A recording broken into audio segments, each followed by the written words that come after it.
Anna here, welcome to my channel where I share bits and pieces of my life with you. Thank you guys for tuning into this video where I will be giving you guys some quick tips on how to receive a paid internship from home. So first things first is just making sure you have a good resume and good cover letter. So what helped me with this is that I had a professional development class, and the professor for that class had plenty of experience with, checking resumes and checking cover letters over and over and picking out which ones look the best. Before you apply for a job, just make sure you get as many eyes as possible on your resume and on your cover letter. Next, you want to make sure that you apply to as many internships as possible and make sure it's a paid internship. That's a big part, paid internship. And the most important part is to make sure that you apply as early as possible. So if you're a student, that may be a semester, at least a semester before the internship starts. Or any type of scholar, you want to make sure that it's at least like 4 or 5 months prior to the internship taking place. You want to make sure that you actually qualify for the internship, whether or not they have any educational requirements, any professional experience, whether or not they require any of those two, or any additional requirements. Just make sure that you qualify. And once you finish applying to all of these internships, make sure to make frequent calls every 3 to 4 weeks to check on your application status. And that is for all of the internships that you applied for. So that should be a nice handful that you should be keeping up with every 3 to 4 weeks, or every about month. Another thing that can contribute to whether or not you will get a paid internship is networking, which is very, very important. Some people may not like it, but networking and connecting with those outside your circle can work wonders. It doesn't matter how much you don't like your professor, your advisor, or whomever it may be. Visiting them during their office hours or on your downtime to let them know how committed you are and about your aspirations, as well as getting to know them, will put you on the priority list for students or scholars who they will inform as soon as they get an opportunity on their desk.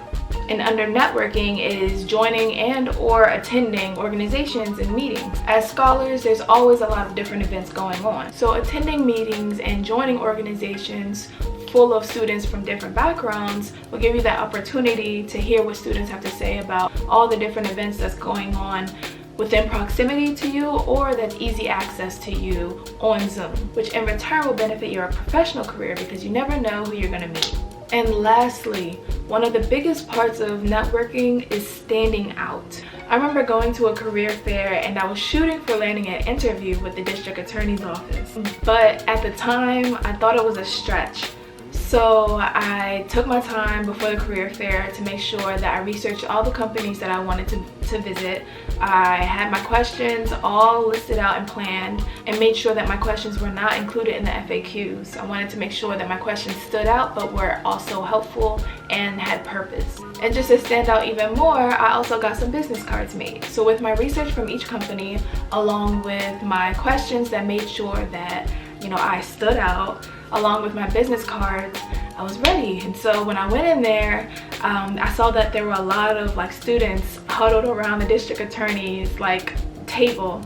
And so when I went over there, I kind of stood on the outside a little bit just to see and get a feel for how what questions the students were asking, and just get a feel for the the aura, the type of vibe the recruiter was giving. There was never a time where students weren't around the table, so I had to kind of just force myself in there, but respectfully and professionally. So when I got in, finally, I asked my different and professional question, and I forgot what the question was. I wish I still had my notebook that I had from a year ago. I asked that question and she was like, "Oh, that was a good question."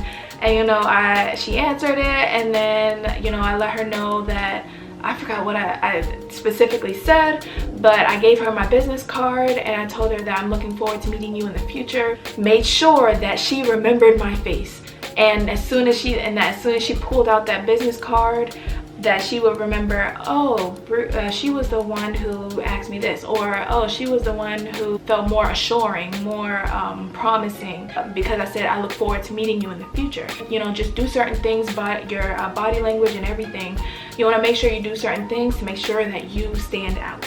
If it's a Zoom call, of course, make sure that your shoulders up, or at least your chest up. you're looking professional, you're looking good. You want to make sure, of course, that you still do that research on those companies. Make sure you have your questions. Make sure that you have genuine intentions. You give them genuine intentions, because I'm hoping that you have genuine intentions. You're showing them that they're missing out if they don't pick you. That is about all for the tips that I want to let y'all know about. That really helps me. I landed an internship, a paid internship for next semester, and so I'm really excited about that. If you guys have any questions or comments, just leave them in the comment section below. Thank you guys for tuning into this video. Don't forget to subscribe. I would greatly appreciate it. Hit that subscribe button, and you guys have a blessed and beautiful day.